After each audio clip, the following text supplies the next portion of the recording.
Welcome to TPS episode 189 with Juggernaut Jeff Hoffman as our special guest today. We are on the eve of my favorite day of the year, the TCS New York City Marathon, baby. Talk about the ultimate test of grit, heart, war against yourself. It's beautiful, it's ugly, all the things, all the emotions, but I couldn't be more pumped. Jeff, I see you on. We're going to bring you on in less than five. And we're going to bring on Big Dave, kick it off.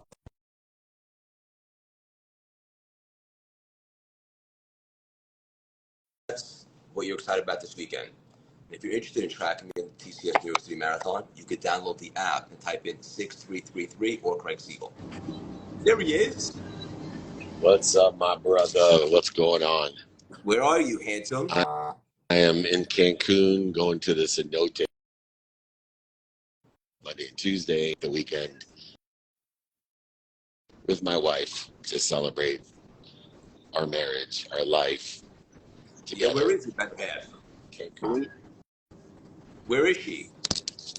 Oh, very nice. Good stuff. We have a great guest on today. We're going to bring on Jeff in 2 minutes. Did you speak? Jeff Hoffman's like the old Jeff Fenster. That's what I've decided. It's like if Jeff Fenster lives that long, he'll be Jeff Hoffman. Did you already give your talk, Dave?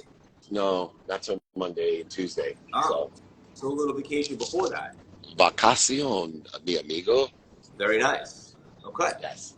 Awesome. I have a quick icebreaker for you before we bring on Jeff. Yeah. A lot of the stuff that we're really into that you have taught me and that has played a big role in your life is your spirituality, and some people call it woo-woo and stuff. But you do such an amazing job of making the spiritual very practical, where some people can't necessarily comprehend it if it's beyond our senses. How do you make that stuff practical for yourself? Well, what I do is reconcile the human experience, which is based off of man-made constructive time, with the spiritual experience, which is in the infinite. Not just infinite time, but the infinite, omniscient, and all-powerful. And so when you can put things into context, so just like within the content that I do, I consider myself a content capture, and then I hire content creators, amplifiers, and perpetuators of my captured content. So I'm working within the context of today, according to the circumstances of today, in the context of my human experience, but I also have a divine direction, which allows the detours to be divine. And most importantly, you've learned this as one of my great mentees, is that you now work as hard as you can, as ferociously as you can each day, but you're in divine time. You allow, in that woo-woo way, to be protected, promoted, and loved. You don't judge the outcomes, experiences. They're all divine, and you're seeking the lessons through wisdom and faith to get you to a better place, a better position in the human experience, but you have all the faith in the world of the spiritual experience as well. Beautiful. Pretty straightforward. It can be. You give meaning to everything you see, so straightforward's a good meaning to give things. Yeah. Sometimes we tend to overcomplicate things. I know I've been guilty of that in the past. Well, think about this. Have you ever heard of anyone overthinking the positive? Only people overthink the negative. And so you talk about that. I'm one of the few people in the world that overthink the positive. And there's the elder statesman of Jeff Fenster Sr. Jeff, I think I'll take that one. How you doing, Jeff? That's a high compliment. High compliment. Gentlemen. Yes, Jeff that's Fenster should be. so I said I'll take that one. I love Fenster. Yeah, he should be lucky to be you. Jeff, where are you dialing in from? Happy Saturday. Well, I am en route to Saudi Arabia, but I have a busy next few weeks. Saudi Arabia, China, Nigeria, and India all coming up. I love it. Let me just start right there. With all the amazing things that you have going on, so much that you're up to, what are you personally most excited about right now?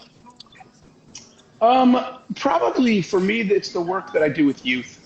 I visit schools everywhere in the world that I go, and the opportunity to listen to this next generation, what their plans are, what their passions are, to try to influence them to be better leaders than we were, right, than the shape the world's in now. That gets me excited. People ask me a lot of times, where do you get your energy from?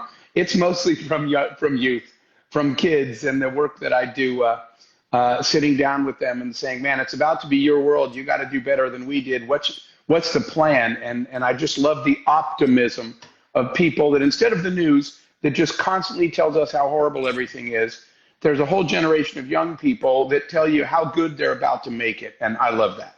Ooh, Dave, I know you agree with that too. Yeah, well, our bench is deep. I get so frustrated with people when they're like, oh, our future, these kids, they're entitled. Well, that's a habitual, historic human nature comment. There's not one generation that hasn't said our next generation's entitled, whether you're in the 1500s, Yeah. 1600s, 1700s. So I travel like Jeff does as Chief Chancellor of Junior Achievement University and now the chairman of Napoleon Hill. We have the same mission, Jeff and I, and I've been blessed to be part of his global entrepreneur network in empowering these kids. But I'll tell you this, Jeff and Craig, our bench is deep, man. These kids are incredible, and they just need to have a different meaning. They can't be inundated with looking for what they don't want, what's missing, and what they don't have. You see, the biggest energy suck right now for these kids is instead of thinking about I am, and they're thinking about this is what I want people to think I am. And so Jeff and I are trying to instill that I am and remind them of the skills, knowledge, and desire that they have. And it's never, like I said, the mistakes, that's not going to stop these kids from failing. It's going to be the lack of commitment. And we need to give them a definite purpose and reinvigorate them with committed, definite purpose, intentionality, with love and support for these kids. And Jeff travels a whole world, 200 days or more a year, to help these kids and change our world for the future, for the better. Yeah, we're trying to create a generation of problem solvers, not complainers. We got enough of those already. Yes, we do. And on that note, kind of shifting gears for a second, Jeff, you're one of the best in the world that I've ever studied when it comes to effective team building. I think everybody can use that skill in some capacity. What's something tangible maybe you could share today that really makes your team building so successful and so effective? Yeah, well, I'll tell you the first thing, Craig. I was, all of us that are building businesses, it's our company, and so we hire people, right? We interview and we hire people. The norm when you hire people, and what happened is when I was building one of my companies, this guy called me and he said, hey, I need a CEO for my company. Can I interview you? And I started to say, I already have a company. No thanks. But I thought, you know what? I want to go see how other people do interviews. So I took the interview just to see. And here's how an interview goes. You show somebody your company. Here's our mission statement. Here's our values. Here's our PowerPoint, right? Then here's a job description and a salary. And by the time the guy finished that, I was like, let me see if I understand this. You want me to work my ass off so that you can buy a bigger boat one day? And he's like, I didn't say that. And I said, you kind of did. It's your mission statement, your vision statement, your company's goals. These are all your dream. And so I realized as a leader driving back to my office, oh my God, that's what I do. I tell people what my company's goals and mission are, but nobody woke up in the morning thinking, man, I want to make sure I get Jeff wealthy or Jeff a new boat or whatever. They woke up thinking about their mom needs a house, right? Their sister has cancer and they can't pay for it. So I changed everything. When I interview people now, I don't start by telling them about the company because that's my dream.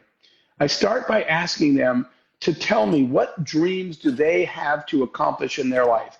Tell me something you need to get done with your life to make it successful, and I will make it my job as your boss to make that happen for you through your career here. And the very first one, Craig, was, and I know Dave knows this story, the first time I asked that was an engineer, this guy named Chris, and he said, my mom lives in a trailer park and doesn't even have heat.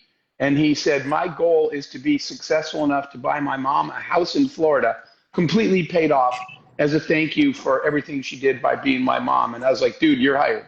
And so, Craig, I actually put a picture of a house in Florida on the wall. The next day, all my employees came in and they said, what's that? I said, it's the reason Chris comes into work here every day. What's yours?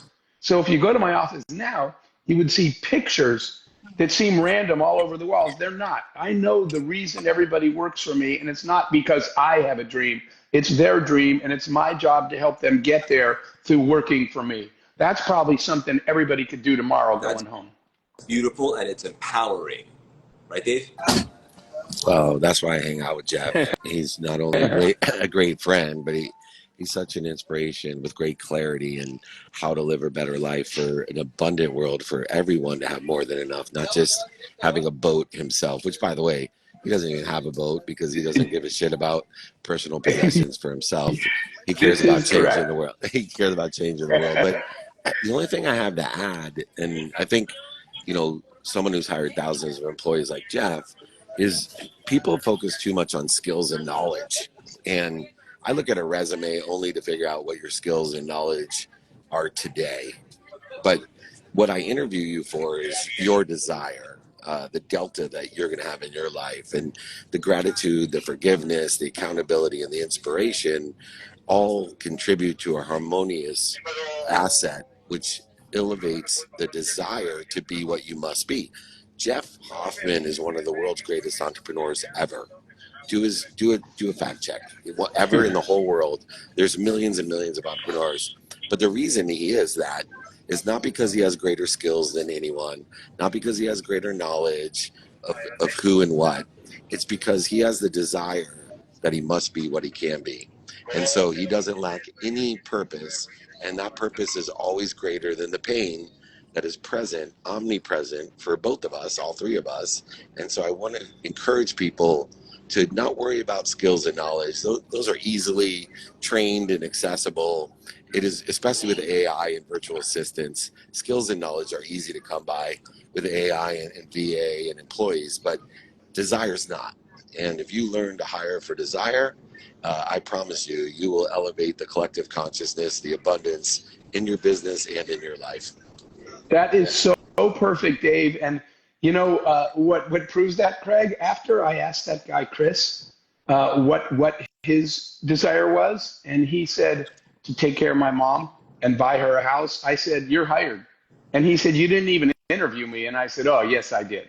Dave is 100% right. I hired that guy because I knew with his mom's future on the line, he would figure out a way to make this thing successful. He wasn't there for a paycheck, and it wasn't about his skills. He had a desire to take care of his mom, and no one was going to stop him. Dave is 100% right about that. Everything is created based upon somebody's desire, right? So does it really matter how smart you are if it's not a match for your willingness and your desire to make stuff happen? Oh, no, I tell a story, and I never say the guy's name out of respect. But I have a friend that everybody knows. He's a famous multi-billionaire. And I'm guessing if we put him on that show, Are You Smarter Than a Fifth Grader? He would lose. Okay, he's average intelligence at best. But his drive, his passion, his purpose are so strong that he finds a way to get it done, and he has his whole life. So he's a multi-billionaire now, and he's an average dude because he's not average, again, in energy and drive and desire and purpose. His skills, he didn't never use those as an excuse for not being successful. So beautiful. And tomorrow I'm running the New York City Marathon, and I'm definitely not the fastest runner. I'm definitely not built like a runner, but my desire is very, very strong. And sometimes I lean on that, especially later in the race. Not the same, but just goes to show you that a desire is one of the most important traits somebody can really cultivate. Absolutely. By the way, what's your number again? I have the app. 633. Okay. All right. I'll keep an eye on you, man. Yeah, I love it. Thank you. And I wanted to ask you before we hopped off, Jeff, something that's very important to you that is to me, but I should probably be better at, and that is laughter for you. Why is that so important for you? I guess we lost It's particularly funny that you say that because I've had periods in my life where people have actually criticized me. They're like, why are you never serious? And of course I'm serious. At game time, right? It's either lead, follow, or get out of the way. I ain't playing when it's go time, right? But the rest of the time, life is complicated enough. It's stressful enough. Laughter is kind of not only in the same way as music, it's a universal language. It unifies people. It brings people together. It sets perspective. So I am just a huge believer. We never have a shortage of pranks and laughter in our offices because I don't want people stressed out, right? Life's hard enough. Why are you making it harder by creating drama and creating stress? Laughter alleviates all of that. It bonds people. We have so many inside jokes that sometimes, and I do with Dave too, sometimes when friends of ours are around, I'm like, I'm sorry, man. It'll take us too long to back up and explain to you why we all think that's so funny. But I am a huge believer in laughter and in humor, and it changes the energy of the room. It releases your stress. It bonds you with people. I have nothing but good things to say about it. Stop taking all the wrong things so seriously and stop letting the things that actually really don't matter turn you into that person that's just not fun to be around. Be fun to be around, by the way. People love that. Yeah, beautifully said. And it's so interesting because this isn't just like a tool to, have more fun in life. Putting yourself in that vibration will Yeah. make you more of a match for the good stuff that you actually want to manifest and call in. Absolutely. It just sets the energy of the room. And, we all know that the universe gives you back the energy you put out into it. So if you're putting out joyful energy and you're in that mode, that vibration, I think just lifts you and lifts everything. So when people have told me, I've had somebody say to me, dude, grow up. And I'm like, oh, hell no. I hope I never grow up. If the definition of growing up is you have to be really serious about stuff that actually doesn't really matter, I'm never going to grow up then. I'll just try to make the best out of and enjoy my life and the people around me the best I can. Damn, beautifully said. Follow your lead. Before we land the plane in closing, I have a question for you. Probably the best person in the world to ask is you. I know that you studied this and you help people. When it comes to startups and entrepreneurs, you said that oftentimes it's not that if they fail that they ran out of money. Most of the times it's that they run out of ideas. Is that right? Yeah, I'm really glad you asked that, Craig, because constantly when I talk to startups and I say, what happened? We failed. Why? We ran out of money. And what I always tell them is, no, you ran out of innovation and cleverness and ideas and resourcefulness and trying harder. And the reason is this, and I kind of blame Silicon Valley and the investor world that I understand, right? They don't make money unless you take their money. So they push all the time, you need an investment, which we're not saying that you don't.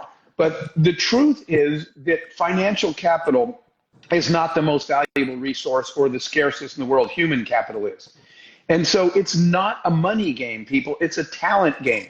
If I give Craig a bunch of money to average people, guess what happens? December, they call me and say, we spent all the money, right? Not much happened and we need more.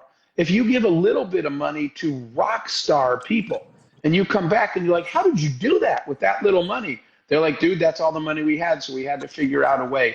Talent is far more valuable and greater than money. And one last thing about that. I tell people, hire rock stars. And they're like, I can't afford them. So you know what they do instead, Craig? They take the same money and they hire 3 average people. And you can't build greatness on the backs of average people. Stop hiring 3 average people. Take all that money, hire 1 rock star who will outperform 5 average people with brilliant ideas that average people never come up with. So I always focused, I spent the same as everyone else, but I hired way less people because I left my office to find the rock stars and I just paid them.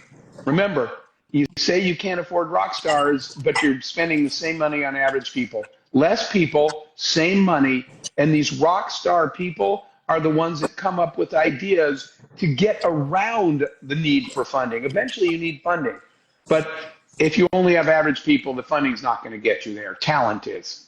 I don't think that could be a more divine, timely way. Thank you for that. Thanks for having me, bud. Yeah, so I love you so much. I'm so proud of you. It's so fun to watch, so inspiring. It helps me so much. How can our audience get involved, support, follow along? Where's the best way to see what's going on? My Instagram, you can see Speaker Jeff Hoffman. My LinkedIn is obviously I'm on LinkedIn all the time as well. And then probably 2 things. We have our the nonprofit that we built to teach people how to help themselves. It's called the Global Entrepreneurship Network. We are on the ground. I'm chairman of it. We're on the ground in 200 countries now, teaching people how to take care of themselves. And then the last thing is I have my own youth foundation where we raise abandoned children, which is called World Youth Horizon. So people love to see you at any of those places. Awesome. Thank you for your beautiful energy and resonance today. Enjoy the trip, and we'll connect offline. All right, good luck tomorrow, man. I'll be checking on you on the app. Wave at the camera when you run by. Okay, I will. Thank you, Uncle Jeff. All right, buddy. Have a good Thanks, weekend. man. You too. Bye-bye.